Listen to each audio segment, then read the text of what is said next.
ማጭ ጴንጤ ማለት እንደዚህ ነው ሲል ቢውል there's nobody ተው የሚለው የኦርቶዶክስ ወንድም አታመጣ there's nobody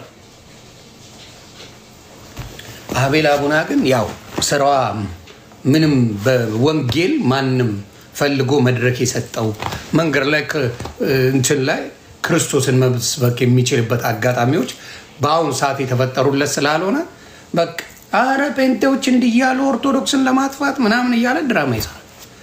ይሄ ደግሞ ሰው ስለሚያውቅ ቦታ የለው። ገድላት ተብሎ የተጻፈላቸው ሰዎች ሊሚት የሌለው ትልልቅ ውሸቶች ተጻፈላቸው እውነት አስመስለው ትልልቅ ውሸት ጻፉላቸው። ከማን ተጋድለው ማን ጠይቋቸው ማን ደብድቧቸው እግዚአብሔርን በማምለካቸው ማን የጠየቃቸው ማን ነው ያሳደዳቸው ማን ነው የወጋቸው? ኢትዮጵያ ውስጥ this nobody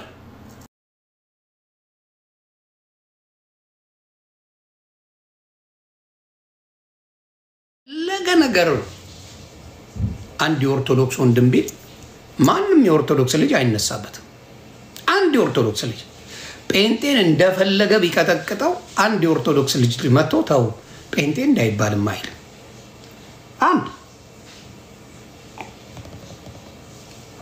አንድ የፈለገ ጴንጤን አንድ ኦርቶዶክስ መጥቶ እንደ መናፍቅ ቢል ሌባ ቢል ሶፍት ቀቃይ ሶፍት አቢ ሰው ምላችሁ ያን ነው። አሁንም በፍቅር መሰበክ ይችላል። እነ ኤርሚሻ ሚሳ ለኔ አይጎረብጠኝም፣ ግን የጎረብጣቸው ሰዎች ስላሉ በምን መልኩ ማድረግ እንዳለበት ከወንድሜ ጋር እነጋገራለሁ። ያን ነው ምላችሁ። በዛ ነገር ሁላችሁንም አመሰግናለሁ።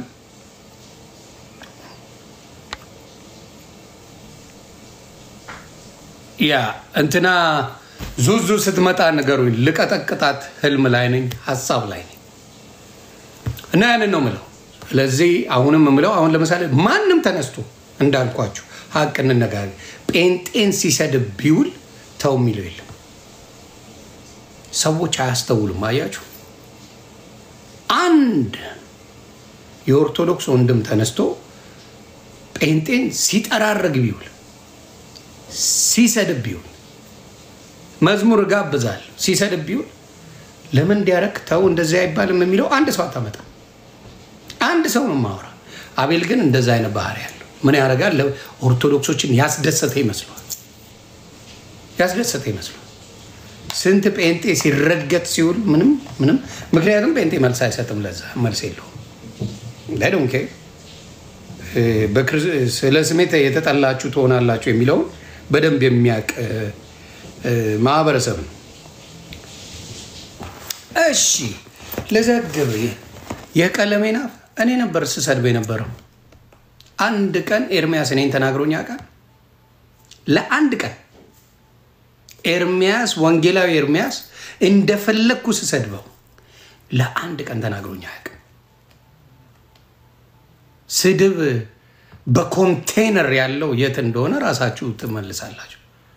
የስድብ ማት ያለው የት? ለአንድ ቀን ኤርሚያስም ሆነ ዳጊም ሆነ ኤፍሬም ባለ ጊዜው በለው ማናቸውም ከአቤል አቡና በስተቀር ማናቸውም እኔን ተናግረውኝ አያውቁም። እግዚአብሔር አክብራቸው። በዛ ሰዓት እኔ በምራገጥበት ሰዓት አንድ ጴንጤ ዮኒ ማኛ እንዲህ ብሎ ቪዲዮ አይሰራም። የተቀደሰ ህዝብ ነው። እግዚአብሔር ቀድሶታል። አንደበታቸውን ቀድሶታል። እኔን የቀረቡኝ ኢየሱስ ስላልኩ ነው። ኢየሱስ ነው ያዳነኝ ስላልኩ ብቻ ነው የቀረቡኝ እንጂ ጥሩ ስማቸውን አንስቼ ጠርቼ አይደለም። እኔ ነበርኩ ስረግጣቸው ሞለው። አሁንስ የተግላቢጦሽ ሆኗል። የትኛው ተራጋጮቹን ማን እንደሆነ በአደባባይ ያየን ነው። ደግባባን ተሳዳቢው ማን እንደሆነ ያየን ነው። ለምን ማን ነው ስሙን ለምን ድርሳን አነበብክ ብሎ እኮ ሊጋደል የሚፈልግ ሰው አለ። ለምን ተነበበብኝ? ለምን ገድላት ተነበበብኝ ብሎ እኮ ሊገል የሚፈልግ ሰው አለ አይደል? ሊገል የሚፈልግ ሰው አለ። ለምን ድርሳን ተነበበ? ለምን ገድላት ተነበቡ? በቃ ገላለሁ የኛ ጠልነ ተብለት ስም ይሰጣል። አሁን ለምሳሌ ከኦርቶዶክስ የወጡ ተሐድሶች አሉ። እኔ ቤት ዛሬ መጣው ነበር ጠዋት። እንደ ውሻ ነው የሚቆጠሩት። እንዴ ጠላትንም ውደድ የሚል ስብከት አለ። እንደ ውሻ የሚቆጥሩ ደግሞ ሰዎች አሉ። ስለዚህ ስድቡ ያለው ማጋ ነው፣ መዳን ያለው ማጋ ነው የሚለውን ደግሞ ቆም ብሎ ማየት መልካም። ስድብ ያለው እንግዲህ የእንትናውን የቤታዬ ወዳጆች ፓስተር የሆነ ስም እያሉ ሳይፈሩት ስሙን ይጠራል። እኔ ስሙን ራሱ አልጠራው፣ ፓስተር እንዲህ እያሉ ስሙን ይጠራል። የኦርቶዶክስ ልጆች ናቸው፣ ኦርቶዶክሶች ናቸው። እኔ አሁን ደግሞ ቄስ እንዲህ ብዬ ብናገር አስባችሁታል ምን ሊፈጠር እንደሚችል? ቄስ እንዲህ ብዬ የሆነን ሰው ብሰድበው ምን እንደሚፈጠር ታውቃለህ? በኦርቶዶክስ እኔ ማስተውል ሰው ነኝ። አንድን ሰው ላናድ ብዬ ሌሎቹን ማስከፋ አይደለሁ። ማስተዋል እችላለሁ። የቀጨጨ በእምነት የቀጨጨ አለ። በእምነት የቀጨጨ ማህበረሰብ አይተናል። ጌታ ምስክሬ፣ በእምነት የቀጨጨ በሃይማኖት ግዙፍ የሚመስል በእምነት ግን የቀጨጨው ስትፈትሸው ውስጡ ባዶ በእምነት የቀጨጨ ግን ስታየው በጣም ግዙፍ። አንዳንዴ አስተውላችኋል? የሆነ ጴንጤ ቤት ስትገባ ለምሳሌ አንድ መስቀል አለ፣ ኢየሱስ ጌታ ነው አለ የሚል አለ፣ መድረክ አለ፣ ሌላ ነገር የለም። ስታየው ባዶ ይመስላል። ውስጡ ስትገባ ግን ጉድ አለ። ስለ ወንጌል ከጫፍ እስከ ጫፍ የሚነገር አለ። ትገባለህ ደግሞ ኦርቶዶክስ የሚያማምሩ ስዕሎች አሉ። ያበደ ስዕል ያበደ በቃ ምናምንና የሆነን እዛ የሚያስቀድሰውን ሰውዬ ጠይቅ፣ ይሄ ወንድሜ ምንድን ነው የሚለው ስለ መጽሐፍ ቅዱስ ብለህ ጠይቀው። አለባበሱን አሳምሮ ምኑ ስታየው በጣም ግዙፍ የሚመስል ቤተክርስቲያን ውስጥ ስታየው በጣም ትልቅ የሚመስል ሄደ ወንድሜ ምንድን ነው የተማርከው? ይሄ ነገር ያምራል ያየሁት ምንድን ነው ብለህ ጠይቀው። የሚያውቀው ታሪክ የለም። ሌላ ሰው ሄድና ጠይቅ ይላል። አብዛኛውን ጴንጤ ግን ስትጠይቀው ምንድን ነው ባዶ ነው ቤቱ፣ ምን አለ እዚህ ውስጥ የምትማረው?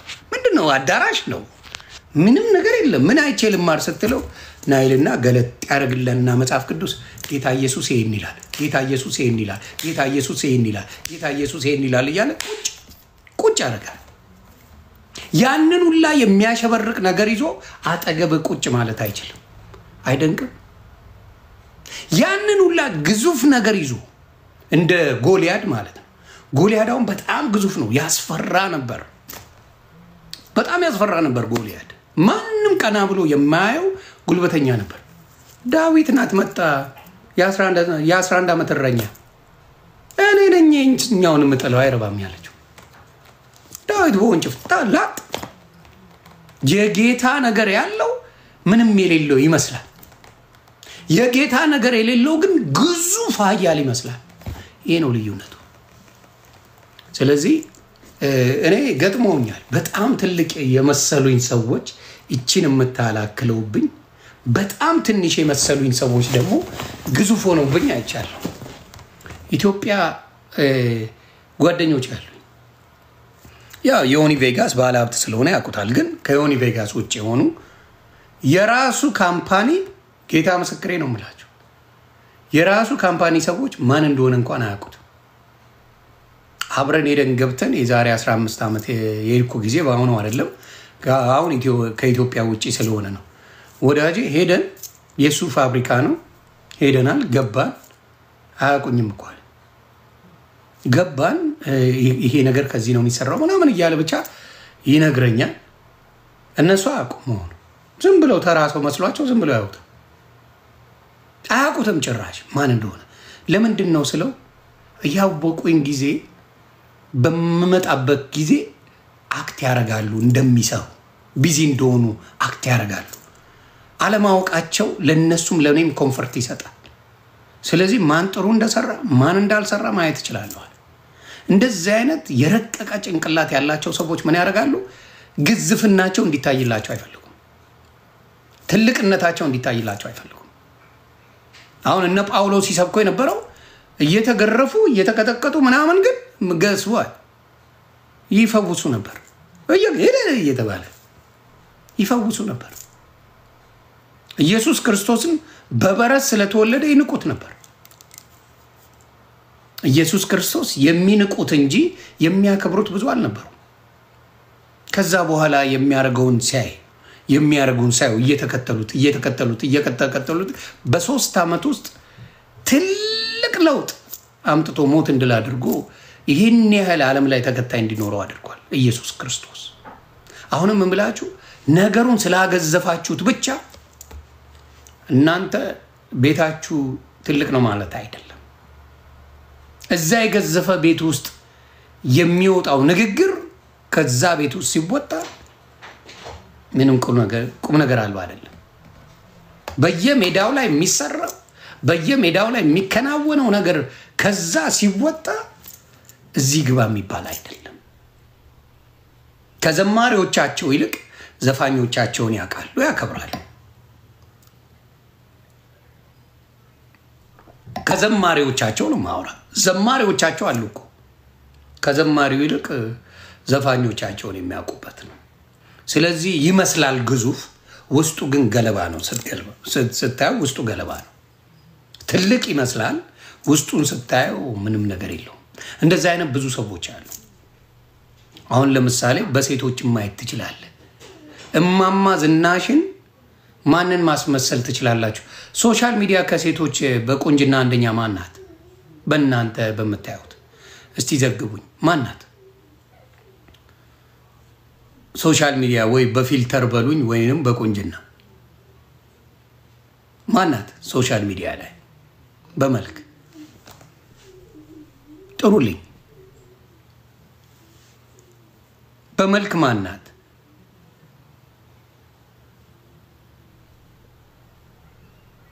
ኤልሹ። እሺ ሌላስ?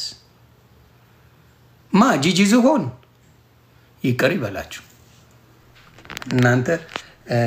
በእሷ ቤት የምትገቡበት ፊልተር የተለየ ነው ማለት ነው። ሆዴም ጥሏታል እንኳን ሌላው። እሺ ማን?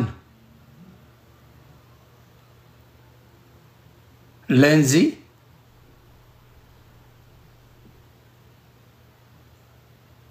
ኦኬ የፍራው ሊትቻ ሚስት ሌንዚ።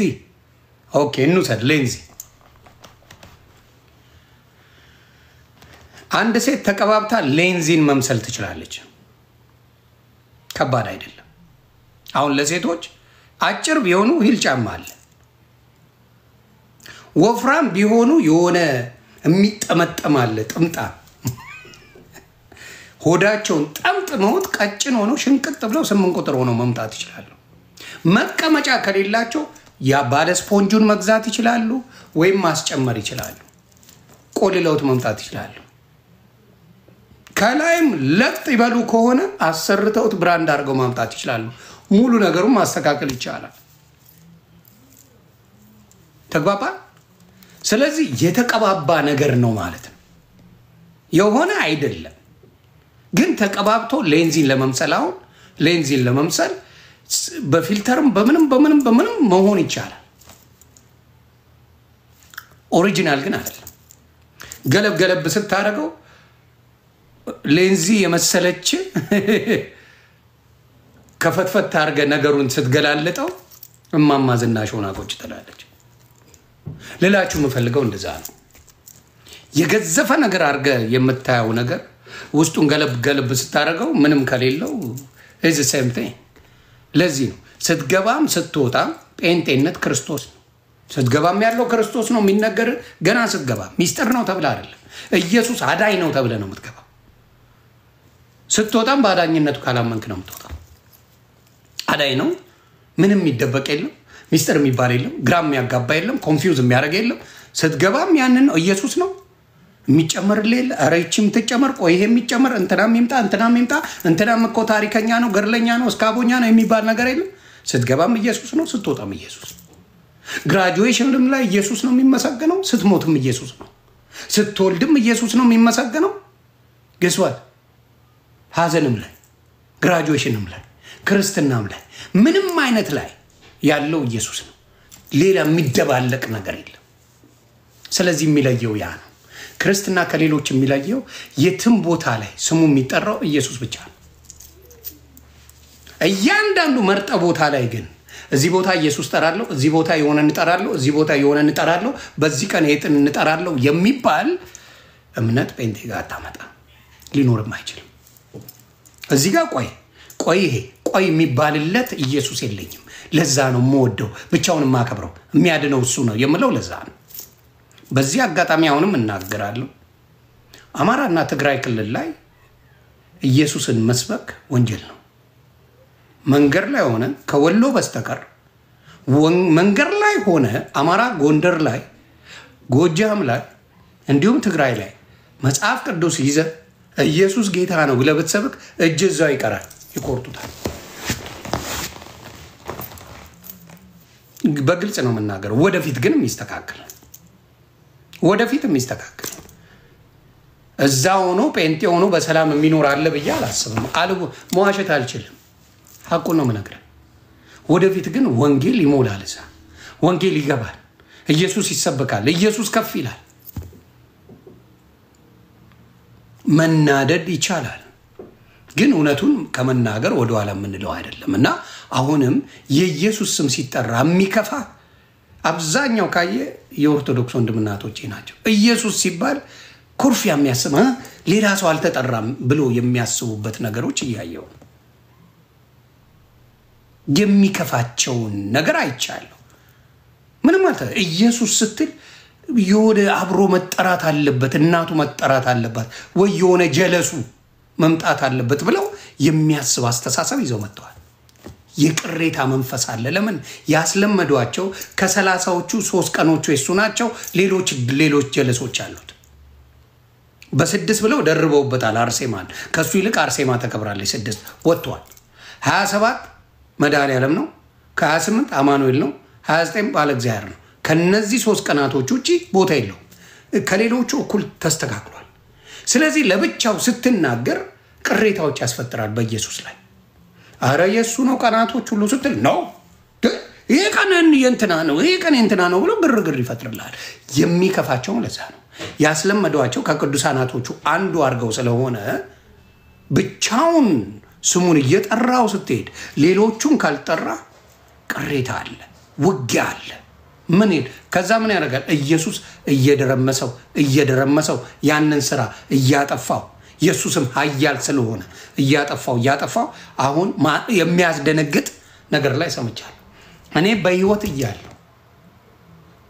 በህይወት እያለሁ ከሰማሁት ቃል ሁሉ የትኛው ደስ እንዳለኝ ታውቃላችሁ? ወፍ ዘራሽ ንግግር ነው የተባለው። ያለ ማርያም አማላጅነት ዓለም አይድንም የሚለው ንግግር ወፍ ዘራሽ ንግግር ነው ብለው ኦርቶዶክሶች ተናገሩ ለመጀመሪያ ጊዜ። በቃ የማርያም አማላጅነት ዓለምን እንደማያድን ካወቅ የሚያድነው የኢየሱስ ነው። አከተመ። የሷ ምልጃ አያስፈልግም። ራሳቸው በቃ ይሄን መስማትን የሚያህል ትልቅ ነገር የለም። ወፍ ዘራሽ ትምህርት ነው። ከራሳቸው ነው አንደበት የማሳያችሁ። ክብር ለኢየሱስ ይሁን። ወፍ ዘራሽ ትምህርት ነው። ቃል በቃል ነው የተናገሩት። ወፍ ዘራሽ ትምህርት ነው።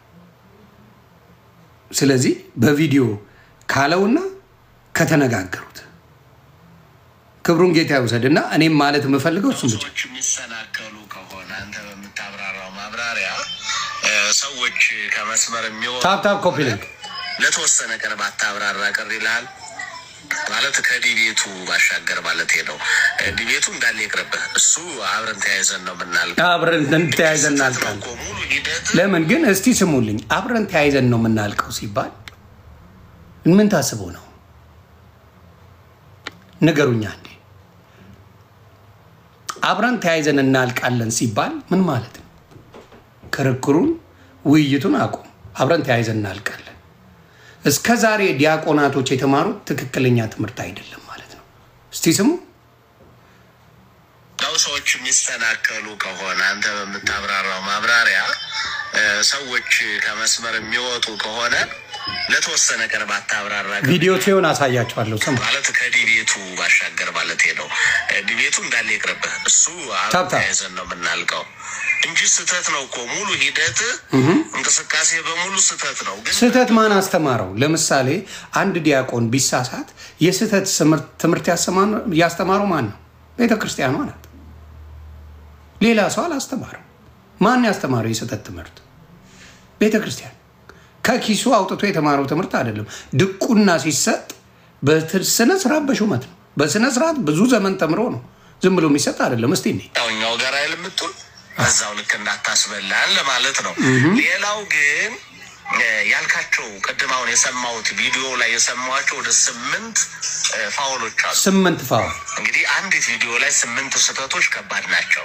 ድንግል ማርያም አማላጅነት ዓለም አልዳነም። ስሙ እንግዲህ ያለ ቅድስት ድንግል ማርያም አማላጅነት ዓለም አልዳነም ነው የሚለው ወንድማችን ዲያቆን ስዩም። ኦርቶዶክስ ምን ትላለች? ከዚህ በፊት ሙሉ ኦርቶዶክስን ብትጠይቀው ያለ ድንግል አማላጅነት ማንም አይድንም፣ ዓለም አይድንም ነው ትምህርቱ የነበረው። ለዘመናት የነበረ ትምህርት ነው። ይሄ ነገር እንደማያዋጣ አወቁት። አሁን እንደማያዋጣ፣ ምክንያቱም ኢየሱስ ክርስቶስ ከማርያም በፊት የነበረ የሚኖር አልፋና ኦሜጋ ነው። መጀመሪያም መጨረሻ ነው። መጀመሪያው እሱ ነው፣ መጨረሻው እሱ ነው፣ ሌላ የለም። ስለዚህ በእሷ እንዳልጀመረ መስራቱን፣ በእሷ እንዳልጀመረ መኖሩን ተገነዘቡ። ሲያስታውሱት ኦሆ ይሄ ነገር አያዋጣንም፣ ስለዚህ ከስህተት ትምህርታችን እንመለስ ነው። ስለዚህ የሚለውን ስሙ። እዚህ ጋር ስህተቶች ከባድ ናቸው። ድንግል ማርያም አማላጅነት ዓለም አልዳነም። ደግሜ እላለሁ ያለ ድንግል ማርያም አማላጅነት ዓለም አልዳነም። እቺ አስታውሳለሁ። ነፍሳቸውን ይማር በረከታቸው ይደርብን።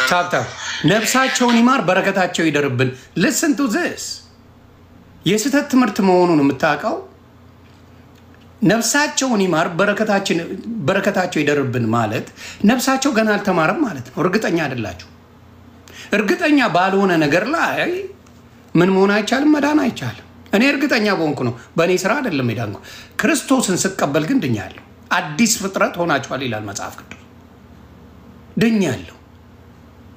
ሊያድነኝ ነው ክርስቶስን የተቀበልኩት እንጂ ካመንኩት በኋላ ወይ ትድናለህ ወይ አትድንም የሚባል ነገር የለም።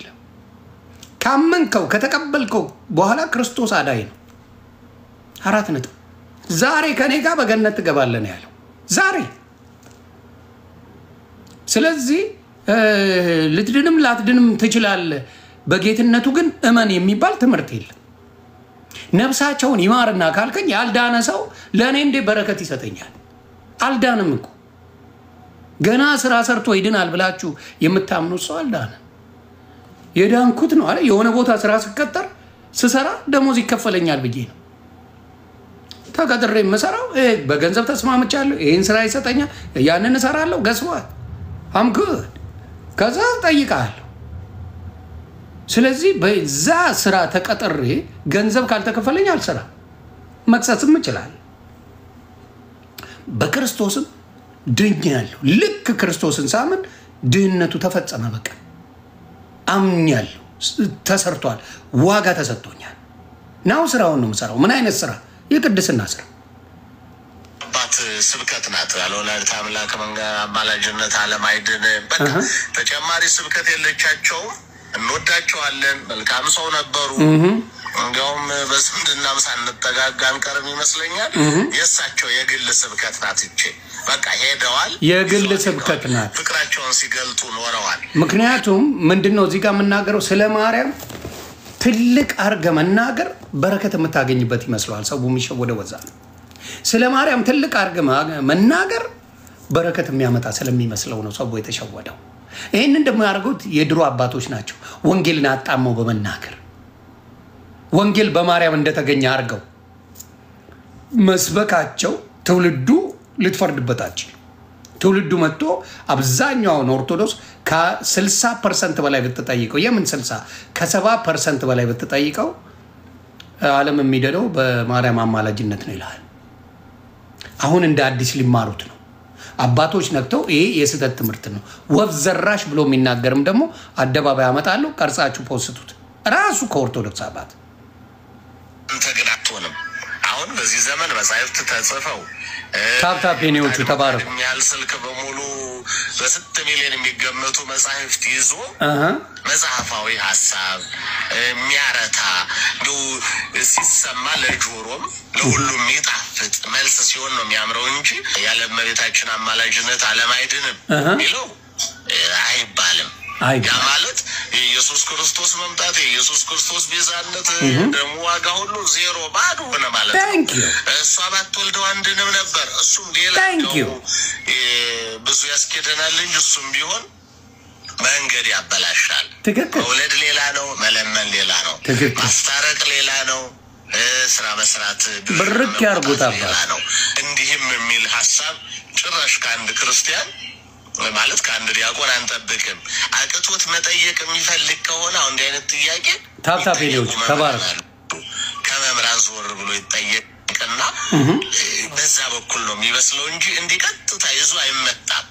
ዲቤት አደራ በምንም አይነት አደራ ነው የተባለው እንዳትሞክረው ከማስጠንቀቅ ጭምር ደግሞ መሰረታዊ የክርስቲያን ከማስጠንቀቅ አደራ እንደዛ አይነት ዲቤት አይወጣም። አንድ ደህና መምህር አጠገብ ኑሮ እሱንም ማማከር ቢቻል በጣም ጥሩ ነው። የድንግል ማርያም አማላጅነት ዓለም አልዳነም። ደግሜ እላለሁ ያለ ድንግል ማርያም አማላጅነት ዓለም አልዳነም። ያለ ወላዲተ አምላክ አማላጅነት ዓለም አይድንም የሚለው ትምህርት ቶታሊ ስህተት ነው። ቀሲስ ዲበኩሉ ናቸው። እኔ ከነ ምናምናቸው ጓ እያሉ ይመቹኛል። ቀሲስ ዲበኩሉ በጣም ነው የምወዳቸው። ከነ ምናምናቸው ፊት ለፊት ነው የሚናገሩት። ቀሲስ ዲበኩሉ ስህተት ትምህርት ነው በቃ መስተካከል ያለበት ስህተተኛ ትምህርት። ያለ ቅድስት ድንግል ማርያም ዓለም አይድንም፣ አማላጅነት ዓለም አይድንም የለም። ለመጀመሪያ ጊዜ ዲቤት ያደረኩት እኔ ነኝ ከኤርሚ ጋር ኤርሚኤችዲ ጋር መጣን። መጽሐፍ ቅዱስ ላይ አሳየኝ ልመን አልኩት።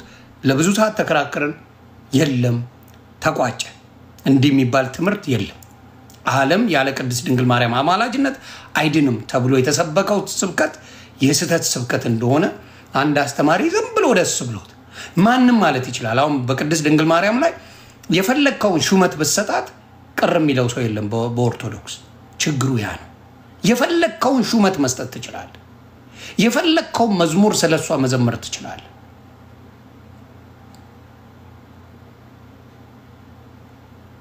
የፈለከውን የሚከለክል የለም። ያ ምን እያደረገ ሰው ሳያውቀው እየሳተ ክርስቶስን ጩጭ አድርጎ እያየ በሷ አንተ ይናርግ እየተባለ እየተነገረው በሷ መልጃ እየተነገረ ይናርግ እንዴ ልጄ እኮ ነው ስለኔ ጸልያል እኮ በእኔ በኩል እኮ ነው የሚጸልየው አድነው እያለች እየተቆጣችው የሚያድን አምላክ አድርጎ ቁጭ አድርጎ ሰው ምንም ልታደርገው አትችልም። ሰው የተነገረውን ነው የሚሰማው። ስለዚህ አሁን ቀጥታ የሚናገሩ ወብዘራሽ ትምህርት እንደሆነ ቃል በቃል ይናገራል።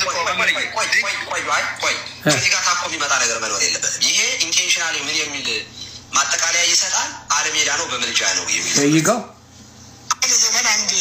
ይኸው ቀረጹ እዚህ ጋር ንስሐ ግቡ መንግሥተ ሰማያት ቀርባለች ያለ ወላዲተ አምላክ አማላጅነት ዓለም አይድንም እያለ ሲሰብክ መጣ። የሆኑ ሰዎች ተቀበሉ። ከዛ በጣም አስቸጋሪ ደረ እንደ አንድ ሰው አንድ ምን የተከለውን እንደሚባለው እንዳይሆን ምልጃና ድነት የተለያዩ ነገሮች ናቸው። ታንክ ዩ ድነት ራሱን የቻለ እግዚአብሔር የሰጠን ጸጋ ነው። ስለዚህ ያለ ወላዲተ አምላክ ድነት ምንድን ነው? እግዚአብሔር የሰጠን ጸጋ ነው። እግዚአብሔር ደግሞ ጸጋ ሲሰጥ በነፃ እንጂ ከፍለን የምናመጣው አይደለም። የሆነ ቦታ ጦር ስለተወጋን ስለተንደባለልን ፎቅ ስለወጣን ስለወረድን ገደል ስለገባን በገዳም በኩል ስለወጣን የሚሰጥ አይደለም። ጸጋ ነው። ድህነት ጸጋ ነው። መዳን ጸጋ ነው። ስጦታን የተሰጠን። ስለዚህ ጸጋ ነው። ምልጃ ሌላ ጉዳይ ነው። ምልጃ ዋጋ ተከፍሏል። የከፈለው ደግሞ ኢየሱስ ነው። ዋጋ ከፍያለሁ ይላል። ዓለም ይድናል የሚለው የሆነ ጊዜ የመጣ ወፍ ዘራሽ የሆነ ምንጩ ማን እንደሆነ የማይታወቅ ምን የሚል ቆይ ምን የሚል ወፍ ዘራሽ የሆነ ምንጩ የማይታወቅ ትምህርት ነው። አዎ የዓለም የሚድነው በማርያም መልጃ ነው የተባለው ትምህርት ወፍ ዘራሽ የሆነ ምን ትምህርት ነው? ወፍ ዘራሽ የሆነ ትምህርት ነው። ይኸው ከራሳቸው ዓለም ይድናል የሚለው የሆነ ጊዜ የመጣ ወፍ ዘራሽ የሆነ ምንጩ ማን እንደሆነ የማይታወቅ ነገር ወይ ውዳሴ ማርያም ላይ ታንክ ዩ። ስለዚህ ይህንን ነው የምለው። አሁንም ለሌሎቻችሁ ስትናደዱ ስትበሳጩ ከኛ አይደለም። አሁን ፕሮቴስታንት ይሄንን ቀድሞ ያውቀዋል። ስለዚህ ምን ማድረግ አይቻልም?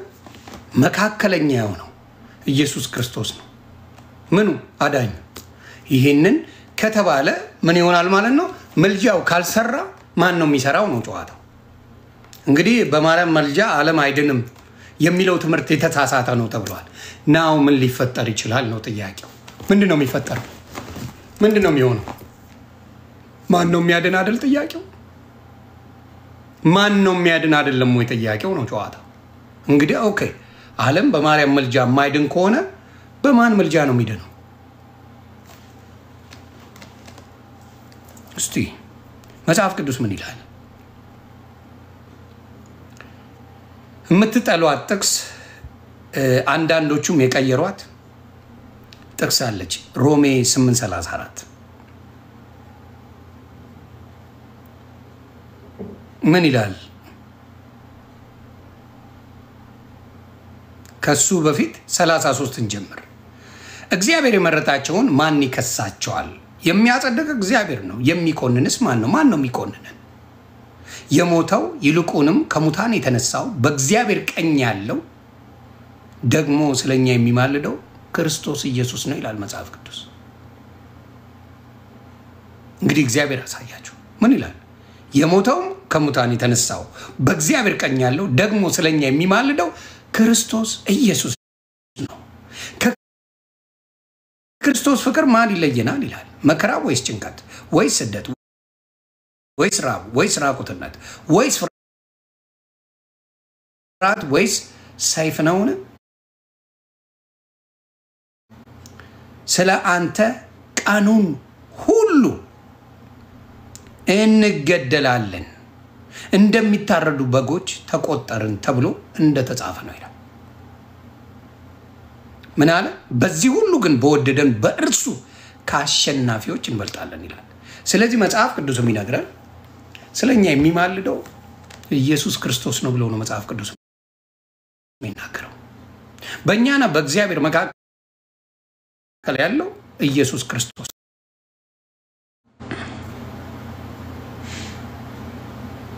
ምን ይላል? አንደኛ ጢሞቴዎስ ምዕራፍ 2 ቁጥር 5 ላይ አንድ እግዚአብሔር አለና በእግዚአብሔርና በሰው መካከልም በሰው መካከል ያለው መካከለኛ ደግሞ አንድ አለ፣ እርሱም ሰው የሆነ የክርስቶስ ኢየሱስ ነው ይላል። ይሄን ያለው እንግዲህ ወንጌል አንድ እግዚአብሔር አለ፣ በሰውና በእግዚአብሔር መካከል በሰውና በእግዚአብሔር መካከል ክፍተቶች ነበሩ። ክፍተት ነበር በሰውና በእግዚአብሔር መካከል። ምክንያቱም በመካከላችን ሕግ ፈጥሮ እነ ሙሴ ሕግን አምጥተዋል አልቻሉት። ሕግን ሊፈርዱበት እንጂ ሊጸድቁበት አይደለም ሲሰሩበት የነበረው። የሆነ ሰው ሕግ ያበላሻል። ሴት ልጅ አሁን ዘማዊ ሆና ስትመጣ ቀጥቅጠው ይገሏታል። ሕጉ ያዳላል። የዘሞተችው እኮ ከወንድ ልጅ ጋር የሰንበት ጌታ ነው ብሎ ኢየሱስ ክርስቶስ ሻር ሰው እንጂ የሰንበት ጌታ ሰንበት የሰው ጌታ አይደለም ብሎ ኢየሱስ ክርስቶስ ተናገረ። ስለዚህ ብዙ ጊዜ ሰዎች የሚያርጉት ነገር ለነሱ ለመቅጫ ህጋቸው የሚያስተካክሉት እንጂ መንግስተ ሰማያትን እንድትወርስበት የሚያረጉት ከፍላል ይትገና ኮስቹ ኢትዮጵያ ህጓን የምታወጣው ለምንድን ነው? ያቺን ህግ ሻራት ተከፍላታል። ያንን ሁላ ዋጋ ግን የኛን ህግጋቶች ዋጋ ምን ሆነ? ኢየሱስ ከፈለው። በዛ ነው ኖር ነው። ስለዚህ አሁንም ዋጋ የተከፈለው በደም ነው። እኛ ስርየት ያገኘ ነው ዋጋ ነው የተከፈለልን። ስለዚህ የእሱን ዋጋ አራክሶ የሌላ ሰው ከፍ ማድረግ በዚህ ምድር ላይ አይቻልም እያልኩ ነው። ስለዚህ የነበረን ጊዜ የሚሰበከው ያለው ከዚህ በኋላ እንግዲህ የኦርቶዶክስ አባቶችን ሄዳችሁ መጠየቅ ትችላላችሁ። ዓለም መልጃ በማርያም መልጃ ዓለም አይድንም የሚለው ትምህርት ስህተት ከሆነ ማን ነው አማላጁ ብሎ መጠየቅ ነው። ማን ነው አማላጁ? እንግዲህ ይሄ ትምህርት ስህተት ነው። ስለዚህ የሌሎቹ ምልጃ ቦታ የሚሰጠውም አይደለም። ትልቋ ማርያም ናት። በእናንተ በእኔ ትልቁ ክርስቶስ ነው። በእኔ ትልቁ ሁሌም ክርስቶስ ነው። ትልቁ ማርያም የምትከበር የምትወደድ እናት ናት። በጣም ትልቁ ግን ልጇን ያለ የነበረ ነው። አልፋና ኦሜጋ ነው። በእሷ የተወለደ አይደለም። ያለ የነበረ የልዑል ኃይል የነበረበት ገና ሳይወለድ በእሷ ማፀን ሲጸነስ የልዑል ኃይል ይጸልልብሻል የተባለችው የልዑል ኃይል የእግዚአብሔር ኃይል ነበረ በእሷ ላይ። የልዑል ኃይል ነበረ የከለለው። የልዑል ኃይል ነበረ አብሮት የነበረው፣ አልተለየው። ስለዚህ እናንተ ሰዎችን አምጥታችሁ ነገራቸውን ቆልላችሁ መጽሐፍ ጽፋችሁላቸው ሳር የበቀለበት ሰውላ ተገኝቷል ሲጸልይ። አሁን ለምሳሌ እንትናን ከሞት ያዳነው ለምሳሌ ከአንበሳ መንጋጋ እግዚአብሔር ዳንኤልን ያዳነው በምንድን ነው? ባልሆነ ወንጀል ተከሶ እውነቱን በመናገሩ ተከሶ ከዛ በኋላ ነው አንበሳ መንጋጋ ውስጥ የተጣለው። በእግዚአብሔር ስለማያመቻመች በእግዚአብሔር ምን ስለማይል አንበሳ መንጋጋ ተጣለ። በእግዚአብሔር ያለ ደግሞ የሚድን ነው። ዳነ፣ ምንም አልሆነ። 3 ደቂቃን ወደ እሳት ሊወረወሩ የነበሩት በእግዚአብሔር አምነው ነው። በቃ ለእግዚአብሔር ነው የምንሰግደው ለሌላ አንሰግድም አሉ። ይህንም ትንቢተ ዳንኤል ምዕራፍ 8 ላይ ታገኙታላችሁ። በእግዚአብሔር ነው ያመኑት። እነዚያውን ሳር በቀለበት የምትለው ማንም የፈተነው ሰው የለም። ማንም የተደባደበው ሰው የለም። ማንም ሉጋ ያለው የለም። ማንም ሉገር ያለው ሰው የለም። እግዚአብሔርን ስላመንክ ችግር እፈጥርብሃለሁ ያለው የለም። ማንም የለም። ራሳቸው ጽፈው ቆልለው ውሸታቸው ትልቅ ሆነና ለማመን ተቸግሯል። ሊሚትለስ ሆነ ምን እና ቆልለው ጻፉላቸውና ለማስተካከል ተቸገሩ። በአንድ እግሬ ቆሜ ጸለይኩ ብትል አትድንም። በጭንቅላቴ ተዘግዝቄ አትድንም። የምትድነው በምንድን ነው አለ። እስቲ እናውጣው። የሐዋርያት ሥራን እናውራ። ምዕራፍ 16 የሐዋርያት ሥራ ላይ እነ ጳውሎስ ታስረው ምንድን ነው የሆነው? ምዕራፍ 16 ላውጣና እስቲ እንነጋገር።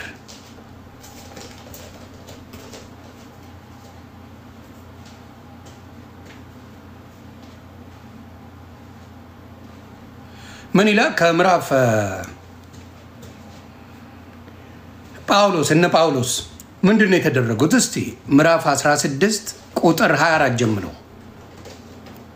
ከዛ በፊት ያለውን ላንብብ።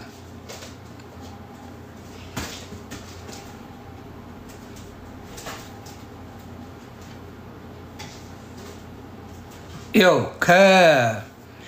በሰንበት ይላል። ከ13 ጀምሮ እናንብበው። እናንተም ስሙ እና የራሳችሁን ነገር አንብቡ። ተባረክ ፊሊሞን። የምትሳደበው ስድብ የኦርቶዶክስን የሚገልጻት ስለሆነ ደስ የሚል ስድብ ነው። ደስ ብሎኛል። ደጋግመህ ጻፈው። ኦርቶዶክስን ይገልጻታል። ስለዚህ እኔ አይከፋኝም። ስድቡን ከኔ በላይ የሚያውቀው ስለሌለ ያለን ነው የምሰጠው። እየነበርኩ ኦርቶዶክስ እኔም እንዳንተ ነበርኩ፣ ግን ያንን ስድብ አልሳደብም። ኤኒዌይስ ወደ ጉዳዩ እንሂድ። ኢማኑኤል ስታፕ ፕሊዝ። ታንክ ዩ። በሰንበት ይላል ከ13 ጀምሮ። በሰንበትም ቀን ከከተማው በር ውጭ የጸሎት ስፍራ በዚያ መሆኑን ስላሰብን ወደ ወንዝ አጠገብ ወጣን። ተቀምጠንም ለተሰበሰቡት ሴቶች ተናገረን ይላል። ከቲያጥሮን ከተማም የመጣች ቀይ ሐር ሻጭ እግዚአብሔርን የምታመልክ ሊዲያ የሚሏት አንድ ሴት ትሰማ ነበረች። ጳውሎስም የሚናገረውን ታዳምጥ ዘንድ ጌታ ልቧን ከፈተላት። እርሷም ከቤተሰቦች ጋር ከተጠመቀች በኋላ በጌታ የማምን እንደሆን ከፈረዳችሁልኝ ወደ ቤቴ ገብታችሁ ኑሩ ብላ ለመነችን። በግድም አለችን። በምን? እርሷም ከቤተሰቦቿ ከተጠመቀች በኋላ አምና ነው የተጠመቀችው። በጌታ የማምን እንደሆን ከፈረዳችሁልኝ ወደ ቤቴ ገብታችሁ ኑሩ ብላ ለመነችን። በግድም አለችን። ወደ ጸሎት ስፍራም ስንሄድ የሟርተኝነት መንፈስ የነበረባት ለጌቶቿም እየጠነቆለች ብዙ ትርፍ ታመጣ የነበረች አንዲት ገረድ አገኘች። እንግዲህ ቺኛዋ ሲፋቅ በኢትዮጵያ የታምራት ገለታ የያንጓለለ ታምራት ገለታ ሲስተሩ ናት ማለት ነው። ምን ያለች ከዛ ምንድነው ከዛ ምን አለ ወደ ጸሎት ፍስራ ስንሄድ የሟርተኝነት መንፈስ የነበረባት ለጌቶቿም እየጠነቆለች ብዙ ትርፍ ታመጣ የነበረች አንዲት ገረድ አገኘችን።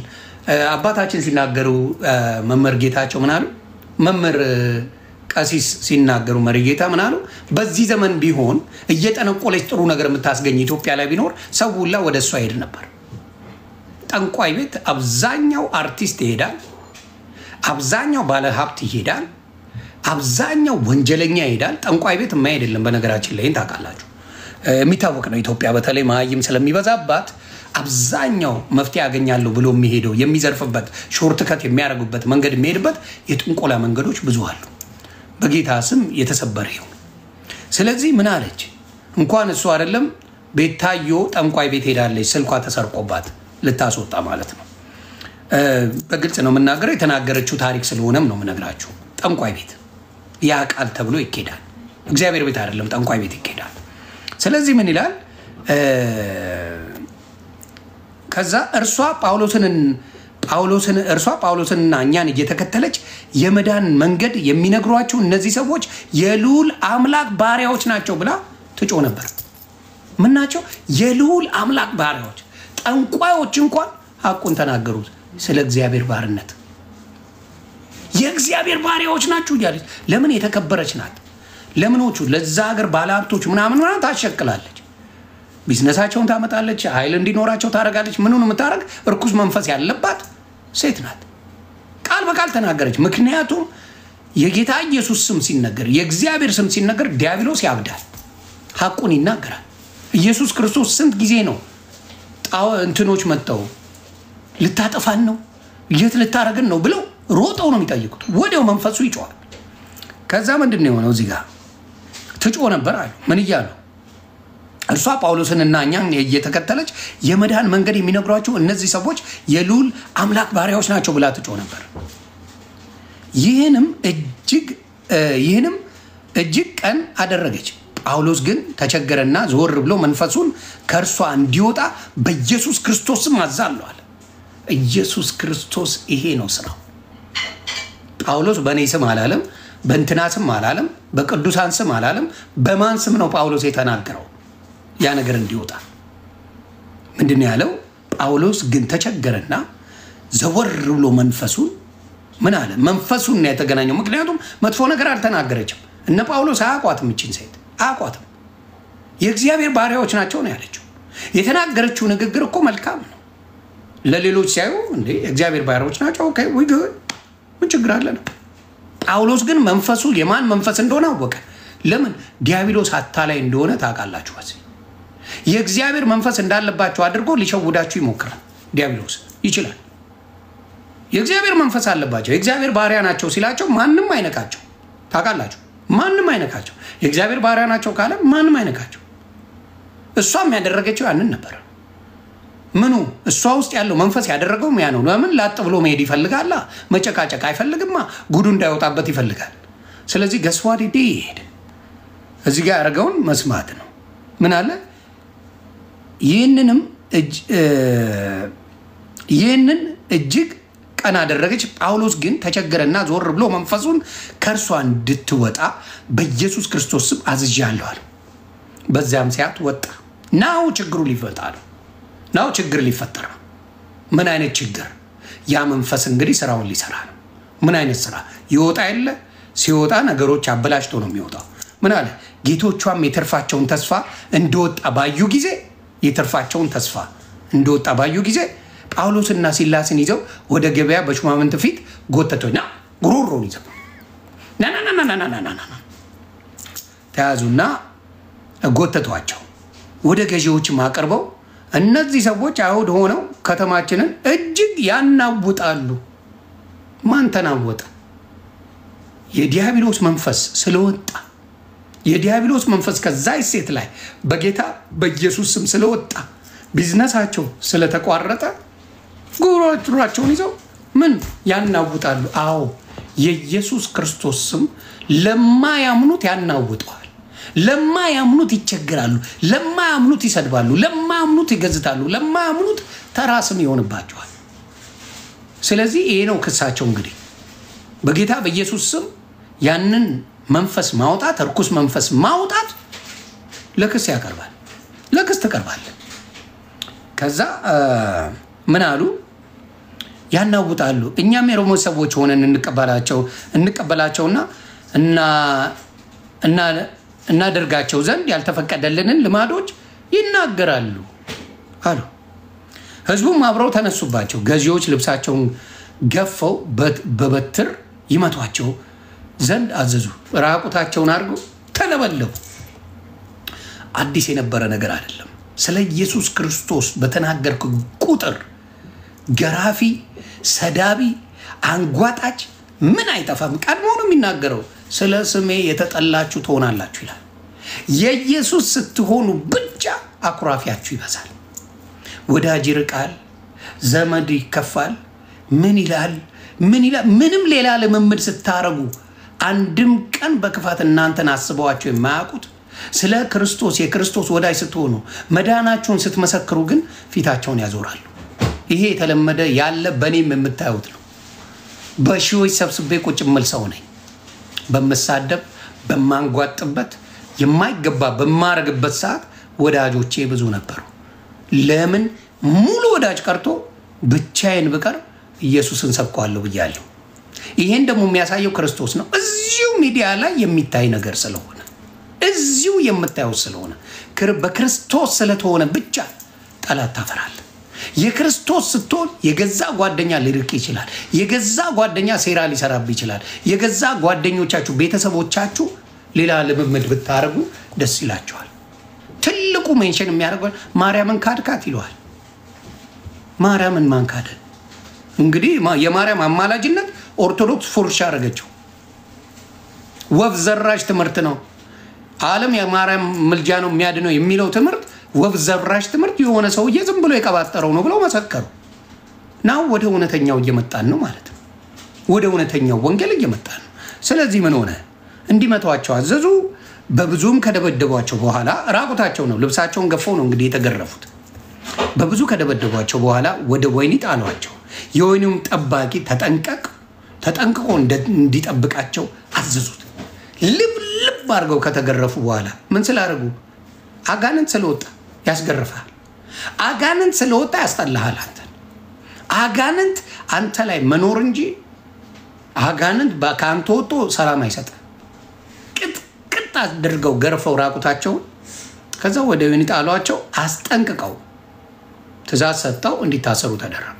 ከዛ ሲታሰሩ ዝም ብለው ወህኒ ቤት አልተጣሉም። ዝም ብለው አልተጣሉም። ኃይሉ የሚቻል አይደለም። የክርስቶስ ኃይል ማንም አይችለው። እስር ቤት አይችለው። ምን ሞት አይችለው። ማንም የማይችለው ነው የክርስቶስ ኃይል። የመንፈስ ቅዱስ ኃይልን የሚችለው የለም። ስለዚህ ምን ሆነ? እዚህ ጋር ስታዩ በብዙም ከደበደቧቸው በኋላ ወደ ወህኒ ተጣሏቸው። የወህኒ ጠባቂም ተጠንቅቆ እንዲጠብቃቸው አዘዙት። እንዲጠብቅ በደንብ ተጠንቅቀ ነው የምጠብቀው። እነዚህ ሰዎች ሄዱ ማለት የእሱም ህይወት ያልፍለታል። እርሱም የዚያን ትእዛዝ ስለታዘዘ የመጣለት ጥንቃቄ ቀላል ስላልሆነ ምን አረገ? ይሄም ደግሞ ምን አረገ? እርሱም የዚያን ትእዛዝ ተቀብሎ ወደ ውስጠኛው ወህኒ ጣለ። ወደ ውስጠኛው ፊት ለፊት ያለ ወህኒ ወደ ውስጥ በቃ ማንም የማይደርስበት ቦታ ነው የጣላቸው። ዝም ብሎ አይደለም። ከዛስ ምንድን ነው ያደርገው?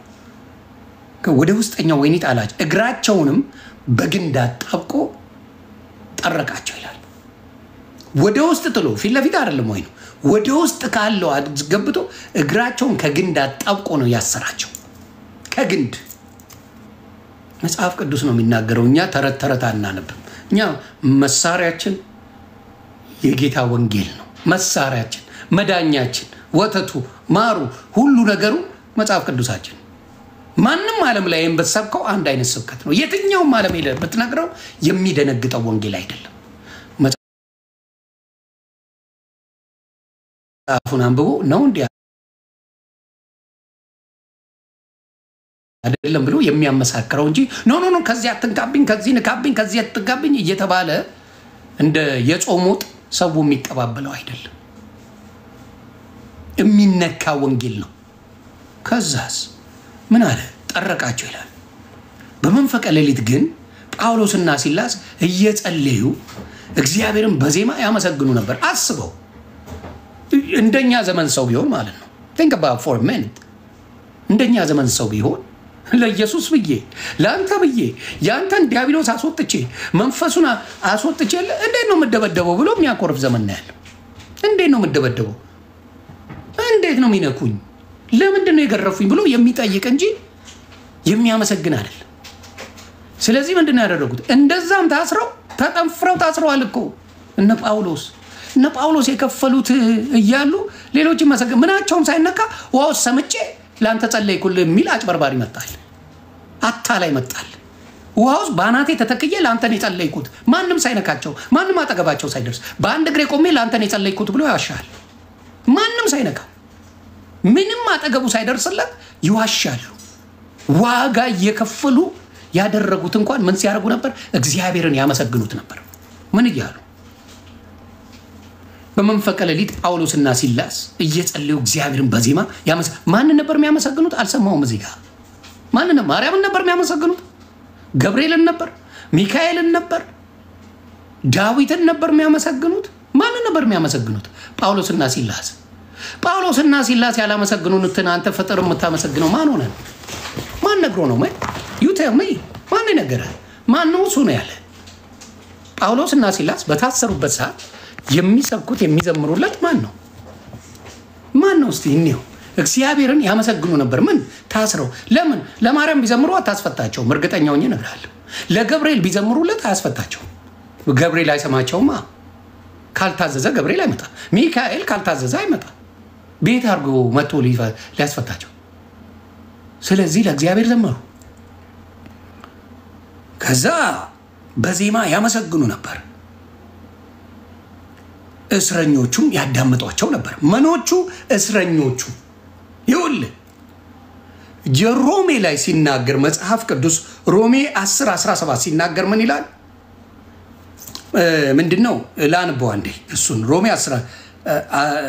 10:17 የሚለውን ላንብብላችሁ ምን እንደሚል 10:17 ምን ይላል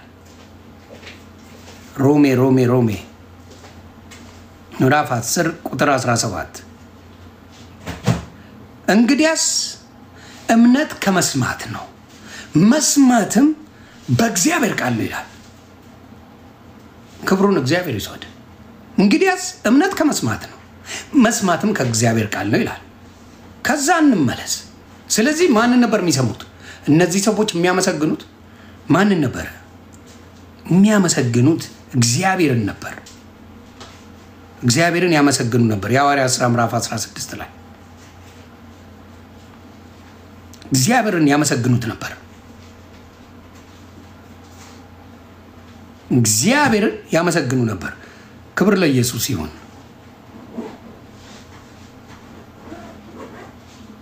ከዛ በመንፈቀ ሌሊት ግን ጳውሎስና ሲላስ እየጸለዩ እግዚአብሔርን በዜማ ያመሰግኑ ነበር እስረኞችም ያዳምጧቸው ነበር እዚህ ጋር ነው ልብ ማለት ያለባችሁ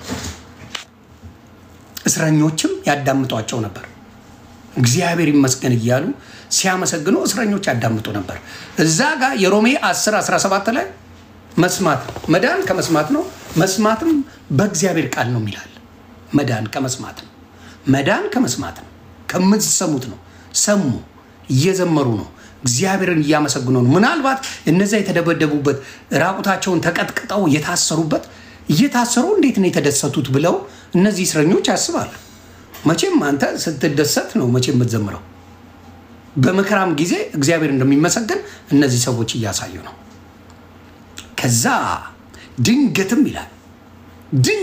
ይላል የወይኒው መሰረት እስኪናወጥ ድረስ ታላቅ የምድር መንቀጥቀጥ ሆነ በዚያን ጊዜ ደጆች ሁሉ ተከፈቱ የሁሉም እስራት ተፈታ ይላል ይሄ ነው የእግዚአብሔር ስራ እግዚአብሔር ላመሰገኑት በሙሉ እንደሚደርስ እግዚአብሔር ነው ጸሎታቸውን የሰማ። ታንክ ዩ እግዚአብሔር ጸሎት ሰማ። በድንገት መንቀጥቀጥ ሆነ፣ ተከፈታል። የምን አለ መከፈት ብቻ አይደለም፣ መከፈት ብቻ አይደለም አባቴ ምን አለ? በዚያን ጊዜ ደጆቹ ሁሉ ተከፈቱ፣ የሁሉም እስራት ተፈታ። ማንና ማን የጸለዩት? ጳውሎስና ሲላስ ብቻ ነው የጸለዩት። እግዚአብሔርን ያመሰገኑት ጳውሎስና ሲላስ ናቸው፣ ሲላስ ናቸው። ድንቅ ባውረ አንድም ሁለትም ሆናችሁ ብትጸልዩ በመካከላችሁ እኔ እኖራለሁ ይላል የኔ ጌታ እግዚአብሔር አምላክ። አንድም ሁለት ሆነ እዚህ ጋር ስትጸልይ ላለው በሙሉ ነው የምታድነው። እግዚአብሔር ሙሴን ሲመርጠው በሙሴ ተደርጎ ህዝቡ ይድን ነበር። እግዚአብሔር ዳዊትን ሲመርጠው በዳዊት አድርጎ ህዝቡ ይድን ነበር። እግዚአብሔር ሁለት ሰዎች እነዛ ቅድስና ያላቸው ሰዎች እዛ ቦታ ላይ በመኖራቸው ገስዋ ሌላውም አብሮ ነው የሚድነው። የእግዚአብሔር ስራ ቅድስና ባለበት ቦታ ላይ በሙሉ ቅዱሳን ሲገቡበት ምን ይሆናል? ቅድስናውን ይጀምራል፣ ስራውን ይጀምራል። ይሄ ነው የእግዚአብሔር ስራ። ስለዚህ ምን ሆነ? ድንገትም የሆነው መሰረት እስኪናወጥ ድረስ ታላቅ የምድር መንቀጥቀጥ ሆነ። በዚያን ጊዜ ደጆቹ ሁሉ ተከፈቱ፣ የሁሉም እስራት ተፈታ ይላል። ያመሰገኑት ሁለት ሰዎች እኮ ናቸው። እንደው ወደ እግዚአብሔር ብትሄዱና ብታሰቡት ያመሰገኑት ሁለት ሰው ናቸው። ሌሎቹ የሰሩት ስራ የለም።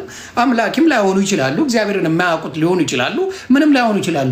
በዛ ቦታ መኖር፣ በቅድስና ስፍራ መኖር እንደሚያድን ማሳያ ነው። በቅድስና ስፍራ መኖር ከእግዚአብሔር መንግስት ጋር እንደሚያገናኝ በዛ ማየት ትችላላችሁ። ስለዚህ በዛ ቦታ እስረኞች በሙሉ ተፈቱ ነው የሚለው። ተፈታ፣ እስራታቸው በሙሉ ተፈታ ይላል። ስለዚህ የወህኒው ጠባቂ ከእንቅልፉ ነቅቶ፣ ምክንያቱም እስራቱ ሲፈታ እንቅልፍ ወስዶት ነበር። ሁሉም ታስረዋል። ሐሳቡን አላወቀም። እስረኛው ለጥ ብሎ እስር ቤቱ ጠባቂ ለጥ ብሏል። የሚሰማው ነገር የለም። እስራቱን ግን ጌታ ሲፈታው እነዛ እስረኞች መቼም ድምጽ ያሰማሉ። ድምጽ ነው ያሰሙት። ከዛ ምን አለ? የወህኒውን ጠባቂ ከእንቅልፉ ነቅቶ የወህኒውን ደጆች ከፍተው ባየ ጊዜ እስረኞቹ ያመለጡ መስሎት ራሱን ይገድል ዘንድ አስቦ ሰይፉን መዘዘ ይላል። በቃ እንግዲህ ነገ ይገደላል፣ እሱ የሚታወቅ ነገር ነው። ጳውሎስ ግን በታላቅ ድምጽ ሁላችን አለ። እስረኞቹ ተመስጠዋል። አሁን የእግዚአብሔር ሆነዋል። ምኖቹ? እስረኞቹ እግዚአብሔርን ሲያመሰግኑ ጳውሎስና ሲላስ ነበሩ የነበሩት። ሲያመሰግኑ ነበር እግዚአብሔር። የሁሉም ተፈታ። ስለዚህ እነዛ እስረኞች የእግዚአብሔርን መመስገን የእግዚአብሔርን መመለክ ሲያዳምጡ ስለነበሩ ከእስር እንኳን መውጣት አልፈልጉም፣ መሄድ አልፈልጉም። ተከፍተዋል እኮ እስራቸው፣ የተሰሰሩበት ሰንሰለት ምናምን ተፈቷል፣ ሙሉ ለሙሉ ተፈቷል። ግን አልሄዱም። ኖ የእነዚህን መጨረሻ ማየት ፈልጋለሁ ነው ያሉት። ለምን? በእግዚአብሔር የሆነ የትም መሄድ አይችልም። በእግዚአብሔር የሆነ በእግዚአብሔር ያመነ በእግዚአብሔር ተአምሩን የቀመሰ የትም አይሄድ። ምንም ቢደነገጥ ከእስር ቤት በቃ ተፈታል እኮ። ታስረዋል። እንግዲህ ኃይለኛ እስረኞች ናቸው እዛ ጋር ያሉት። ወጥተው መሄድ ይችላሉ። በሩ ተከፍቷል። እስሩ ሰንሰለታቸው ተከፍቷል። መሄድ ይችላሉ፣ መሮጥ ይችላሉ፣ ማምለጥ ይችላሉ። አላደረጉትም። ምን አደረጉ? ከመንፈስ ቅዱስ ጋር አብረው ቁጭ። ሁላችንም በዚህ ያለን የትም አልሄድንም። ምክንያቱም ስለ እግዚአብሔር እየሰበኩ ነበር። እነዛ ሰዎች ጨርሶ ስለመፈታታቸው ቦታም አልሰጡት። ምንም እግዚአብሔር ኃያል ነው፣ ሁሉን ማድረግ ይችላል። አጋዥ ገናዥ አጋዥ በዚህ ፎቶ ምናምን አይፈልግም። ደላላ የማይፈልግ አምላክ ነው ያለን እኛ። በደላላ ነው አምላካችሁ ጋር የምትደርሱት። እናንተ መድረሳችሁ ኃጢአተኛ ናችሁ የሚሉን ኢየሱስ ክርስቶስ ሲናገር እኔ ለኃጢአተኛ እንጂ ለጻድቅ አልመጣሁም አለ። አቀለለባቸው፣ ደነገጡ። ኧረ ቅዱስ ነው። እኔ አቅሜ ስለማይፈቅድ በማርያም በኩል ሄጄ በጸልይ ነው ምድ ነው። እኔ ኃጢአተኛ ስለሆንኩ በቅዱስ ገለመሌ በኩል ሄጄ ነው ለኃጢአተኛ ነው የመጣሁት አለ። ለአንተ ነው የመጣሁት። አንተ ኃጢአተኛ ስለሆንክ፣ አንቺ ኃጢአተኛ ስለሆንሽ ለአንቺ ነው የመጣሁት። ለሌሎቹም አልመጣሁም፣ ለጻድቆቹ አልመጣሁም። በጻድቅ በኩል ሄደህ እንዳትጸልይ እኮ ነው ጌታ የሚለው። ስሙ የተባረከ ይሁን።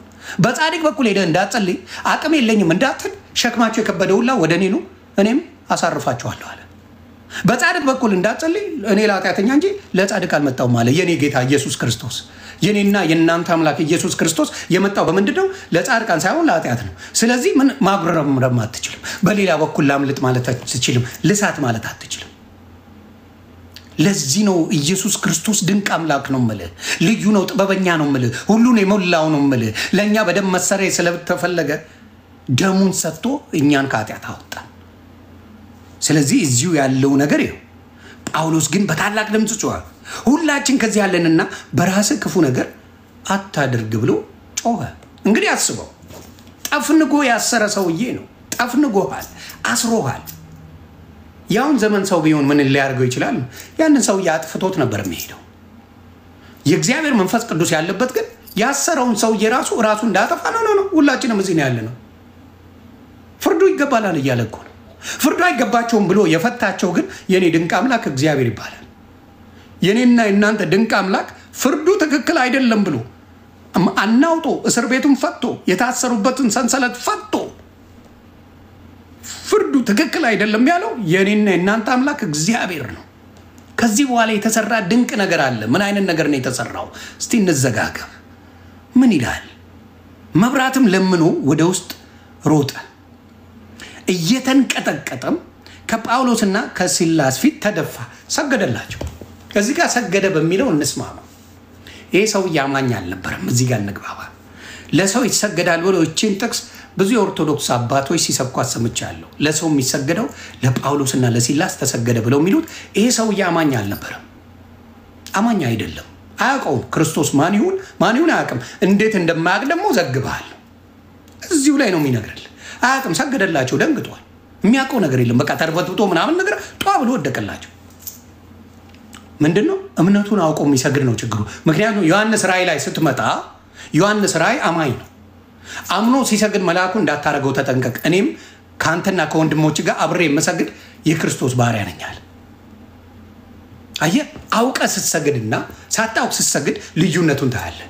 ለክርስቶስ ተደፍታ የምትሰግድ አንድ ባልቴት ነበረች። ተነሻል አላት። የማያውቁት ሊሰግዱ ይችላሉ። የሚያውቁት ሲመጡ ግን መጽሐፍ ቅዱስ ያስጠነቅቃል። የሚያውቁት ሊሰግዱ ይችላል። የሚያውቁት የክርስቶስን ኃያልነት የክርስቶስን ማዳን መስገድ ለማን እንደሚገባ የሚያውቁት ሊሰግዱ ሲሉ ግን ለክብር ብለው ኖ እንዳታርገው ብሎ ነው የሚናገረው መጽሐፍ ቅዱስ። እንዴት እንደሚል ደግሞ ክርስቶስን እንደማያውቀው እዚሁ ጋር እንነጋገራለን። ከፈጠንኩ በጣም ይቅርታ። የኔ ቃል ሳይሆን የሚወጣው የእግዚአብሔር ቃል። ስለዚህ የእግዚአብሔር ቃል ስላችሁ መጽሐፍ ቅዱሳዊ ነው፣ የኔ ቃል አይደለም። የእግዚአብሔር ቃል ሲወጣ አንዳንዴ ሊፈጠን ይችላል። ስለዚህ ወደ ውጭ መጥቶ ምን አለ? መብራትም ለምኖ ወደ ውስጥ ሮጠ፣ እየተንቀጠቀጠም ከጳውሎስና ከሲላስ ፊት ተደፋ። የሚያውቀው ነገር የለም። እንዴት? እዚህ ጋር የሚጠይቀው ጥያቄ አለ። እንዴት? ዮኒ ማኛ ለእሱ ሰግዶለታል፣ ለእነሱ ሰግደዋል ሲባል እንዴት የሚል ጥያቄ አለ። ሰግዷል፣ ለሰው ሰግዷል። ለሲ ምን ይላል? ተደፋ፣ ወደ ውጭ ወጥቶ ጌቶች ሆይ አለ። ጌቶች አላቸው። መጀመሪያ ወንጀለኛ ነበሩ። ስም የሚቀይረው እሱ አይደለ ያልኳችሁ? ስም ቀያሪው ጌታ ነው አላልኳችሁ? ወንጀለኞች ነበሩ እነዚህ ሰዎች። እስር ቤት የተወረወሩት ወንጀል ሰርተዋሉ፣ ህዝቡን መናወጥ አድርገዋሉ፣ ህዝቡን ረብሸዋሉ ብለው ነው ያሰሯቸው አይደል እንዴ? ቅድም ስናነበው ወንጀለኛ ናቸው እነዚህ ሰዎች። መታሰር አለባቸው፣ እርምጃ መወሰድ አለባቸው ተብለው ነው የታሰሩት። ወንጀለኞችን እንዲከበሩ የሚያደርገው ማን ነው? እኔና የእናንተ አባት ነው። አይደንቅም? እሱ ወንጀለኛ ተብሎ መስቀል ላይ ተሰቅሎ እኛን አከበረን፣ እኛን አዳነን። ስለዚህ ምን ይላል እዚህ ጋር? ከዛ ወደ ውጭ አውጥቶ ጌቶች ሆይ እድን ዘንድ ምን ማድረግ ይገባኛል? ይሄ ነው ትልቁ ጥያቄ። የሚድንበትን አያውቅም። የሚድንበትን የማያውቅ ሰው ቢሰግድ ኃጢአት ምንድነው ታስተምረዋለህ እንጂ ኃጢአት ነው ብለህ ያዙ ይልቀቁኝ አትልም። በምን እንደሚድን አያውቅም። ምን ገረመው? ምክንያቱም እስር ቤቱ ተከፍተዋል። እስረኞች የታሰሩበት ሰንሰለት ገመዳቸው ተበጥሷል። የታሰሩበት ነገር በሙሉ ተበጥሷል። ሲያደርጉ ያየው ምናልባት ድምፅ የሰማው እግዚአብሔርን ሲያመሰግኑ ነው። ከዛ እቺን ቃል በደንብ ሄዳችሁ ጠይቁ። እድን ዘንድ ምን ማድረግ ይገባኛል? የለመደው ማድረግ ነው፣ ስራ መስራት ነው። በሱ የለመደው ማድረግ ነው። አሁን ለምሳሌ አይሁድን ብታመጣው ፈሪሳውያን ብታመጣቸው ምናምን ያደርጋሉ። ይሄን አድርግ፣ ስገድ፣ በአናትህ ተተከል፣ ቆፍር፣ እንዲያርግ፣ ስገድ፣ ጾም፣ ጸልይ፣ በዚህ ውጣ፣ በዚህ ግባ የሚባል አድርጎቶች አሉ። የሚደረግ ልማዳዊ ነገር አለ።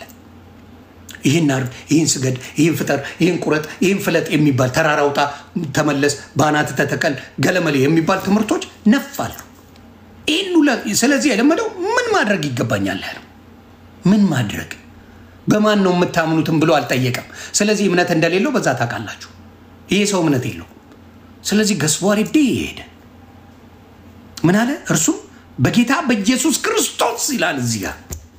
የጌታ ስም ይክበር የኔ አባት። እርሱም በጌታ በኢየሱስ ክርስቶስ እመን አንተና አለ ቤተሰቦች ትድናላችሁ አሉት። የጌታ ስም ይክበር። ይህን ስራሩት፣ ይህን አድርጋሉት፣ ይህን ፍለጣሉት፣ ይህን ቁረጥ፣ እኛን ትፈታናለህ። ትፈታንና ብትሄድ ነው የምትድነው አላሉትም። ትፈታለህ። ስገድ አላሉትም። ጹም አላሉትም። ጸልይ አላሉትም። በዚህ ውጣ አላሉትም። በዚህ ግባ አላሉትም። ምንድን ነው የሚገባኝ? ምንድን ነው የሚገባኝ ብሎ ጠየቃቸው። ምን አሉት? እነርሱም በጌታ በኢየሱስ ክርስቶስ እመን አንተና ቤተሰቦች ትድናል። አንተና ቤተሰቦች፣ አንተና ሌሎችም ማድረግ ያለባቸው በኢየሱስ ክርስቶስ ማመን ነው። እዚሁ ጋር ደስ የሚል ጥቅስ አመጣላችኋለሁ ከጨረስነው በኋላ። የሐዋርያት ሥራ ምዕራፍ 4 ቁጥር 12ን ታነቡታላችሁ ራሳችሁ። እኔም አነብላችኋለሁ። መዳን በሌላ በማንም የለም ይላል። በሌላ በማንም የለም። መዳን በሌላ ልስራ፣ ልቆፍር፣ ልጸልይ፣ በዚህ ልውጣ፣ በዚህ ግባ የሚባለው ነገር የለም። መዳን በኢየሱስ ክርስቶስ፣ ምንም ሌላ ክራይቴሪያ የለም። ስለዚህ ምን አለ? እነርሱም በጌታ በኢየሱስ ክርስቶስ እመን አንተና ቤተሰቦች ትድናላችሁ አሉት። ለእርሱና በቤቱም ላሉት ሁሉ የእግዚአብሔር ቃል ተናገሩላቸው። አያችሁ ኢየሱስ ክርስቶስ ምን አይነት ነገር እንደሚሰራ። እስር ቤት ነበሩ። እስር ቤት አስገባቸው። በዛ ውስጥ መዳን የነበረባቸው ሰዎች ነበሩ። ጌታ ኢየሱስ ይግለጽላችሁ። እስር ቤት ውስጥ ሲገቡ ያልዳኑ ሰዎች ነበሩ። የታሰሩ ወንጀለኞች ነበሩ። ነፍሰ ገዳዮች ነበሩ። የክርስቶስን ስም የማያውቁ ነበሩ። ብዙዎች ነበሩ እስር ቤት የታሰሩ። ለዚህ ጉዳይ ክርስቶስ ምን አድርጓቸዋል? እነዚህ ሰዎች ተገርፈው እስር ቤት እንዲገቡ ተወርውረዋል። እዛ ውስጥ መዳን የነበረባቸው ሰዎች ነበሩ። ኢየሱስ በመንፈስ ቅዱስ አድርጎ እነዚህን አመጣቸው። ከዛ ማን ያመነው? እዚህ ጋር ዘግብልኛ። ለእርሱና ምን አለ እዚህ ጋር? በጌታ በኢየሱስ ክርስቶስ እመን አንተና ቤተሰቦች ትድናላችሁ። ለእርሱና በቤቱም ላሉት ሁሉ የእግዚአብሔር ቃል ተናገሯቸው። እስር ቤት ውስጥ የነበሩ በሙሉ የእግዚአብሔርን ቃል ነገሯቸው። በሌሊት በዚያ ሰዓት ወስዶ ቁስላቸውን አጠበላቸው። ያን ጊዜም እስር ቤቱ ሰዎች ሁሉ ጋር ተጠመቀ። እዛ ቦታ ላይ የነበሩት እስረኞች ሁሉ በጌታ በኢየሱስ ክርስቶስ አምነው ተጠመቁ። የኢየሱስ ክርስቶስ ስም ይባረክ። ኃያል ስም አለው። እነዛ ኃጢአተኞች ወንጀለኞች እኮ በሰው ታስረዋል እኮ። በሰው በሕጉ ከሄዳችሁ ታስረዋል። ታስረው እስር የሚጠብቁ ናቸው። እስር የሚጠብቀውን ምንም አይገባችሁም ተስፋ የቆረጡት ጋር ይመጣል። የኔ አባት የኔ ክርስቶስ ተስፋ የቆረጡት ጋር ይመጣል። ተስፋ የቆረጡት ጋር ይመጣል። ተስፋ የቆረጡት ጋር መጥቶ ምን አድርጎ አድኗቸው ላጥ። እግዚአብሔርን ነው ሲዘምሩ የሰሙት። እግዚአብሔር ዝማሬ ሲደረግ እስር ቤቱ ተናወጠ፣ በሩ ተፈታ፣ እስራቸው ተከፈተ፣ ሰንሰለቱ ተበጠሰ።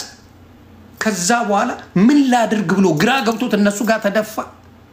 ከተደፋ በኋላ ምን ላድርግ ነው ያለው። በቃ ለመዳን ምን ላድርጋል? በኢየሱስ ክርስቶስ መን አንተና ሰዎች ትድናላችኋል። ከዛ ቁስላቸውን አጥበው እያንዳንዱ እስር ቤት የነበሩት በሙሉ አምነው ተጠመቁ። ክብር ለኢየሱስ ይሁን። ይሄ ነው ትልቁ መልእክት። ባላሰብንበት ጊዜ ኢየሱስ መጥቶ ፈውስ አድርጎ ልጁ ያደርገናል። ስለዚህ የሐዋርያት ሥራ እዚሁ ጋር ስትመጡ የሐዋርያት ሥራን በጣም አንቡ። ከኦሪት ዘፍጥረት ጀምሮ እስከ ዮሐንስ ራእይ ሳመራይዝ ያደረገ ነው። ይሄንም የጻፈው ጳውሎስ ነው ይባላል። ያ አሳዳጅ የነበረው ሳኦል ማለት ነው። እሱን ከአሳዳጅነት አውጥቶ ድንቅ ነገር እንዲጽፍ ድንቅ ራእዮችን እንዲጽፍልን አደረገ። ክብር ለኢየሱስ ይሁን። ከዛ የሐዋርያት ሥራ ምዕራፍ 4 ቁጥር 12ን ብታነቡ የሚደንቅ ንግግር ይናገር። መዳን በሌላ በማንም የለም ይላል። አንደበት ዘንድ የሚገባን ለሰዎች የተሰጠ ስም ከሰማይ በታች ሌላ የለምና። ሌላ የለም። ምን ይላል? መዳን በሌላ በማንም የለም፣ አንደበት ዘንድ የሚገባል ለሰዎች የተሰጠ ስም ከሰማይ በታች ሌላ የለም። ስለዚህ መዳን የሚገባን በክርስቶስ ስታምን መንገዱ እሱ ያመቻቸዋል። በመንፈስ እንድትመላለስ እሱ ያመቻቸዋል፣ እሱ ይሰራዋል። እኔ የምሰራው ከሆነ አልዳንኩኝም፣ እኔ ልስራው መልኮን አልዳንኩኝም። በሱ መንፈስ ስትመራ የሱን ጽድቅ ትሰራለህ። በብዛ ወንጌላውያን በወንጌል የሚኖርበት ምክንያት ኢየሱስ ክርስቶስ ስለሚመራቸው ነው፣ መንፈስ ቅዱስ ስለሚመራቸው ነው። መዳን በሌላ መንገድ ለመሄድ የምትፈልጉ ሰዎች፣ ግራ የምትጋቡት ሰዎች ይሄ ነው ምክንያቱ። እንግዲህ እስረኞችን ምን አደረገ? እነዛን ሁለት ሰዎች ምክንያት አድርጎ ሙሉ ክርስቲያን አድርጎ ሙሉዎቹን እግዚአብሔር አምላክ አዳናቸው። በምን? በማመን። ማንን በማመን? ኢየሱስ ክርስቶስን። ኢየሱስ ክርስቶስን በማመን ምን እንዲሆኑ አደረገ? ተጠመቁ። አምነው ተጠመቋል። መዳኑ በዛ እንጂ በሌላ ነገር እንዳልሆነ መጽሐፍ ቅዱስ ይናገራል። አሁንም የምናገረው ለኦርቶዶክስ ወንድምና እህቶቼ እጅግ ለአባቶች ላመሰግን ፈልጋለሁ። ዓለም የሚድነው በማርያም አማላጅ ነው የሚለውን አደባባይ ወጥተው ስላወገዙት፣ ወፍ ዘራሽ ትምህርት ነው ስላሉ እናመሰግናለን። ትልቅ ትልቅ ትልቅ ትልቅ ወንጌል ነው። በኦርቶዶክስ ውስጥ ተደፍሮ ሊነገር የማይቻለው ትልቅ ወንጌል ይሄ ነው። ዓለም ያለ ቅድስት ድንግል ማርያም አማላጅነት አይድንም የሚለው ትምህርት የወፍ ዘራሽ ትምህርት ነው ብለው አባቶች መናገራቸው ትልቁን ነገር አፍርሰውታል። በቃ ትልቁን የዲያብሎስ ስራ አፍርሰውታል። ትልቁ ሌሎቹ ትንሽ ናቸው፣ ሌሎቹ ጥቃቅንና አነስተኛ ናቸው። ትልቁ የማርያም ነገር ነው ኦርቶዶክስ የማያስችላቸው። ሌላው ጥቃቅንና አነስተኛ ነው። ትልቁ በማርያም ላይ የነበራቸው የተሰጠው የጸጋ ስጦታ ስለሆነ የማርያም ስጦታ የእግዚአብሔርን ልጅ መውለድ፣ በሱ መመስገን፣ በቃ መልካም ሴት ናት ማለት ይሄ ነው የእሷ ስራ የነበረው። የዮሐንስ መንገድ መጥረግ ነበር። የነ ጳውሎስ እዚህ ጋር እንደምታዩት ነው፣ እያጠመቁ በጌታ በኢየሱስ ስም ሰዎችን ማዳን፣ ደቀ መዝሙር ማድረግ። ይሄ ስጦታ ለእያንዳንዱ ስጦታ ጸጋው የማይጓደል አምላክ ይሰጣል። ስለዚህ አሁን ዓለም በማርያም መልጃ እንደማይድን ቃል በቃል የኦርቶዶክስ አባቶች ስለተናገሩ እሱ ላይ ፎከስ አድርገው ይስሩበት። ደጋግመው ያስተምሩት። ከዛ በኋላ የሌሎቹ ያድናሉ ተብለው የተጻፉላቸው ተረት ታሪክ የተጻፈላቸው ነገሮች እየፈረሱ ይሄዳሉ። የሚያጨቃጭቀን ነገር የለም፣ ጨረስን። ሌላው ነገር በሙሉ አከተመ በቃ። ስለዚህ ክርስቶስ በቤቱ ይገባል። ከ1 እስከ 30 የተጻፈላቸው ይቆማል። አያማልድም። ስለዚህ ታነሰዋል። የሚያማልድ ክርስቶስ ነው። ዛሬም ኢየሱስ ነው፣ ነገም ኢየሱስ ነው። ምንም ኢየሱስ ነው። ያደረግኩት የለም ስለ መዳኔ የሚለውን መዝሙር ጋብዤ በምን እንሄዳለን? ወደ ጨዋታ ይገባለሁ። ጌታ ኢየሱስ ብርክ ያርጋችሁ። የምትወዱኝም አጠሉኝም መጥላት የምትናደዱብኝ ካላችሁ ግን እግዚአብሔር አምላክ ይጠብቅልኝ። እኔም እንደናንተ ወንጌላውያንን ስሳደብ የኖርኩ ሰው ነኝ። ሙልጭ አርጌ አስታጥቄ የምሳደብ ታጣቂ አርበኛ ነበርኩ። ማርያምን ያስከበርኩ መስሎኝ፣ ኦርቶዶክስን ያስከበርኩኝ መስሎኝ በስድብ አጥረግርጌ ዮኒ ማኛን ፈርተው ዝም ያሉበት ዘመናቶች ነበሩ። ስለዚህ እኔን ብትሰድቡኝ ምንም ችግር የለብኝም፣ አንዱ ስለነበርኩኝ። ከዛ ውስጥ ጌታ መርጦ ስላዳነኝ እሱ ነው ያዳነኝ። እኔ ዱቄታም ነኝ፣ እኔም ማረባ ሰው ነኝ። ያንን ነገር ግን ቀይሮ ጌታ ኢየሱስ ክርስቶስ የሱን ቃል እንድመሰክር ስላደረገኝ እጅግ አመሰግነዋለሁ። ጌታዬ የራራልኝ አምላክ ነው ያለኝ፣ የራራልኝ ከዛ ህይወት ያወጣኝ አምላክ ነው ያለኝ። የራራልኝ እንደኔ አይነት ተሳዳቢ እንዴት ነው የሚራራለት? ሌላው ያገኘኝ እኮ ሰንጥቆ ገሎኛል። ስንቱ እኮ ለፍርድ ለማቅረብ እኔን የማይዝት የለም። በምላሴ ነው። አይ ነው በኔው ጥፋት ነው። እናንተ አጠፋችሁ እያልኩ አይደለም። በኔው ጥፋት፣ በኔው ንግግር ስንቱ ሊያጠፋኝ የሚፈልጋል እኮ። ከዛ ያስመለጠኝ ኢየሱስ ነው። የኔ አባት ነው ያስመለጠኝ፣ የኔ ጌታ ነው ያስመለጠኝ። ይሄን ያስመለጠኝን አባት ባልሰብከው አሩን ነው ወጥቶ ያዩዳው እና ከማንም ነገር ያስመልጣል። ኢየሱስ ያስመልጣል። ኢየሱስ ያስመልጣችሁ። የደም ዋጋ ነው የከፈለው። ያስመልጣል። እንደኔ አይነቱን ቆሻሻ ተሳዳቢ አስመልጦኛል። እንደኔ አይነቱን ወይኔ ዮኒ ማኛ ምላስ ውስጥ አልግባ የሚባል አስመልጦኛል። ስለዚህ አመሰግነዋለሁ። እድሜ ልኬን የማመሰግን አምላክ አለኝ። እኔ የማመሰግነው አንድ ነው፣ እሱም ያዳነኝን የደሙን ዋጋ የከፈለልኝን ኢየሱስ ክርስቶስን ነው። ሌላው ሆይ ቢልል ጊዜያዊ ነው። ሌላው ሊልል ይችላል፣ ሆይ ሆይ ምናምን ያራድጌ ልጅ ምናምን ሊል ይችላል። ስላስደሰትከው ብቻ ደስ ስላለው ብቻ ነው አንተን ምንም ይልህ ያራዳ ልጅ ነፍሴ ያለ ምናምን ምናምን የምትባለው ስላለ ስለተመቸው ብቻ ነው። ከሱም የሚደብረውን ነገር አንድ ነገር ተናገር፣ ያውላ ክብርን አውርዶ አፈር ከድሜ ያስገባሃል። የኔ አባት ኢየሱስ ሁሉንም እያንቋሸሽ የሱን ፍጥረታት ሁላ እያንቋሸሽኩኝ አልጣለኝም፣ አላሳደደኝም፣ ራራልኝ። እንደኔ የተራራለት በዚህ ምድር ላይ አለ ብዬ አላስብም። እንደኔ የራራለት ሰው በኢትዮጵያ ምድር ኢየሱስ ክርስቶስ ጌታ የለም። ማንም ብትለኝ አልሰማም። እንደኔ አንጠፍጥፎ የሚፈልገውን ከንጉስ እስከ ሃይማኖት ከግለሰብ እስከ እንትኑን ያወጣ ሰው የለም። የሚፈልገውን አንጠፍጥፎ የተናገረ የለም። ለኔ የራራ አምላክ አለኝ። ለኔ የራራ አምላክ ለእናንተም ይራራላችሁ፣ መንገዱን ያሳያችሁ ነው የምለው። ስለዚህ እኔ ለመዳኔ ያረኩት አንድ ነገር የለም። አረን ነው እኔ እስር ቤት ነበር የሚገባኝ፣ መገረፍ ነበር የሚገባኝ፣ መሰቀል ነበር የሚገባኝ። ከዛ ውስጥ አውጥቶ ልጁ ነው ያደረገኝ እና ይሄን ኢየሱስ ማምለክ አይደለም እኔ እንጃ ምን በሆንለት እንደማስደስተው አላውቅም። እመን ትድናለህ ያለኝ እኔ ግን ከዛም በላይ ክፈል ብባል አደርገዋለሁ። ከዛም በላይ ክፈል ብባል፣ ምክንያቱም ጥፋቴን ስለማቅ የሰራሁትን የበደልኩትን ስለማቅ ከዛ በላይ አርግ ብባል አረጋለሁ። እኔ ለኢየሱስ ለጌታዬ ኢየሱስ ጌታዬ ነው። በሱ ከዚህ በኋላ የትም ቦታ ላይ ከኢየሱስ የሚለየኝ ምንም ነገር የለም። ስለዚህ ሁላችሁም ያደረኩት የለም ስለመዳኔ የሚለው ማናችንም በስራችን እንደማንድን ደግሜ ነግራችኋለሁ። ያ ማናችንም ሰርተን መንግስተ ሰማያት እንወርሳለን ለሚሉ ወንድምና እህቶቼ ብታስቡበት መልካም። ኢየሱስ ስሙ ይክበር።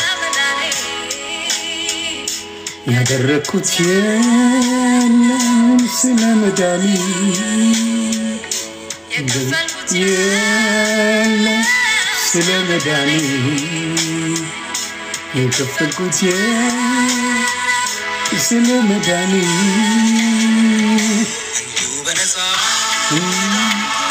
እንዲሁ በነፃ እንዲሁ በነፃ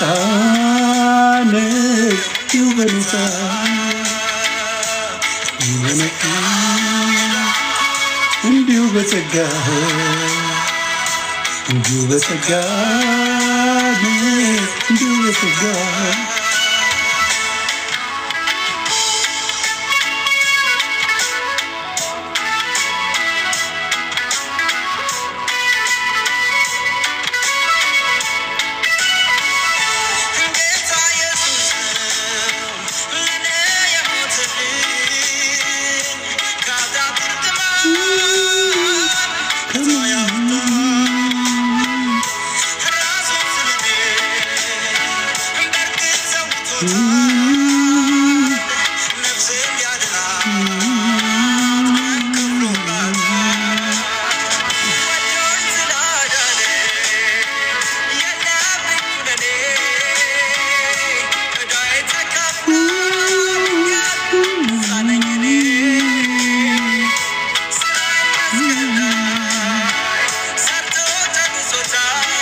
ታብታቤኔዎቹ ተባረኩ። ያደረኩት የለም ስለመዳኔ እያላችሁ ጻፉ። ምንም ያደረግነው የለም። እስረኞቹ ምንም አላረጉም። ማመን ብቻ ነው። አምነው ነው የተጠመቁት። ያረጉት አንዳች ነገር የለም። ለመዳን ምንም አያስፈልግም። ሰማይ መቧጠጥ አያስፈልግም። እንዲሁ በነፃ እያላችሁ ጻፉ። እንዲሁ በነፃ ነው የወደደው። ኑሩልኝ።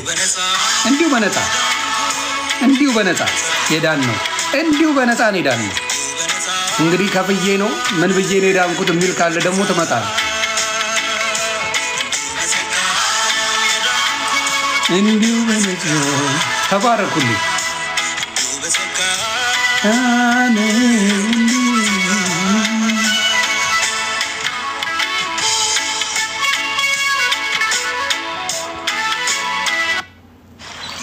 ጌታ ኢየሱስ ክርስቶስ ብርክ ያርጋችሁ።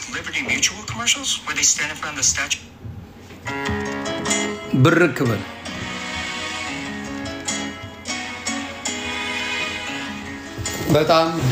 በጣም የተደሰትኩበት ወንጌል በጣም የሐዋርያት ሥራ ምዕራፍ 16ን ስታነቡ እንዲሁ እስረኞችን ፈቶ የእሱ የሚያደርግ አምላክ እንዲሁ ፈቶ በጌታ ስላመኑ ብቻ የመንግስቱ ወራሽ ያደርጋል።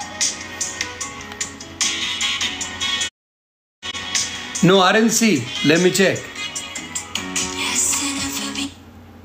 ተባረኩልኝ። እስቲ አንድ ወዳጄ ቪዲዮ ልኬልሃለሁ እያለኝ ነው። ለምሴ በዚሁ ነው በሌላ በዋትስአፕ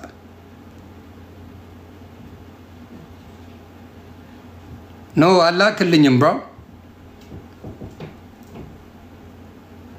አላክልኝም።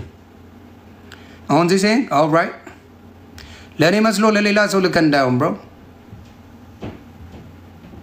የለም ብራዘር send it again ኦኬ አየሁት። ቆይ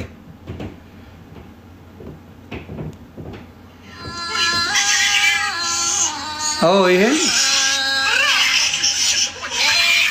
ያው እንግዲህ ራስህ አይተኸው ራስህ ፍረድ ላውጋ። እንግዲህ እና አይታ ከድመት ጋር ምን ግንኙነት እንዳለው ክርስትና እንግዲህ ማየት ነው። ዙዙ ከማን ጋር ከድመት ጋር ክርስትና ምን እንዳለው ራስህ አይተህ ወደ እንደኔ አንተ መጽሐፍ ቅዱስ በብብት ይዘህ መስበክ የምትጀምር ይመስለኛል በቅርቡ። አንብብ መጽሐፍ ቅዱስ አንብብ ብሮ ላውግሻኔ ወንድም እንዲሁ በነፃ ይዳልና ለምን መሰላችሁ? ቅዱሳን በመሃላችን እንዳይገቡ ኢየሱስ ክርስቶስ ቀድሞ ሰራው። ምን አለ? እኔ የመጣሁት ለኃጢአተኞች ነው አለ። ታንክ ዩ እኔ የመጣሁት ለኃጢአተኞች ነው አለ። ኃጢአተኞችን የተሳሳቱትን የጠሉትን እኔ ለእናንተ ነው የመጣሁት እናንተን ለማዳን ነው አለ። ሌላ ማን ልትገባ ነው? ቅዱስ ነኝ እኔ ላማልድ የምትለው ማን? ለኃጢአተኛ ነው የመጣሁት አለ። ቤት በኩል ልትገባ አጮልቀ ልትገባ እኔ ነኝ የማማልድ ልትል አትችልም አለ። በቃ ለኃጢአተኞች ነው እኔ የመጣሁት።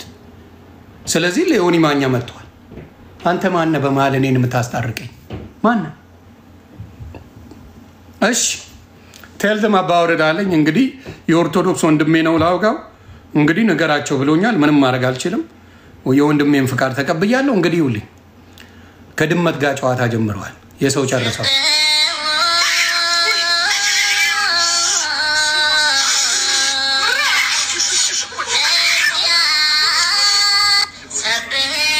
እንግዲህ ከድመት ጋር ምንድን ነው የሚያጣላቸው? መጽሐፍ ቅዱስ ላይ ከድመት ጋር ተጣላ የሚል ጠቅሳለ? እንደው ከሳ አድርጋችሁ ብትነግሩ። እንዲያውም ኢየሱስ ክርስቶስ ውርንጭላዋን የአህያን ውርንጭላ አከበራት።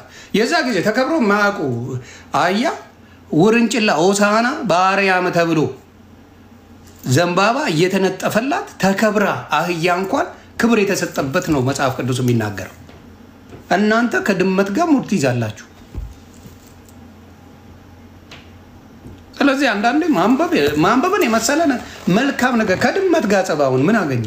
ምን ያገናኘው? አሁን ድመት ምን አረገ? የአኒማል አቢዩዝ አይደለም? በእውነት ለመናገር ድመቷ ጋር ምን የሚያገናኝ ነገር አለ? እና የኦርቶዶክስ ወንድሞቼ ስለላኩልኝ ነው ማሳያችሁ። ጸቡ ከድመት ጋር ሆነ እና ጌታ ልቦና ይስጣችሁ ነው የምለው። አስተውሉ ለማለት ያክል ነው።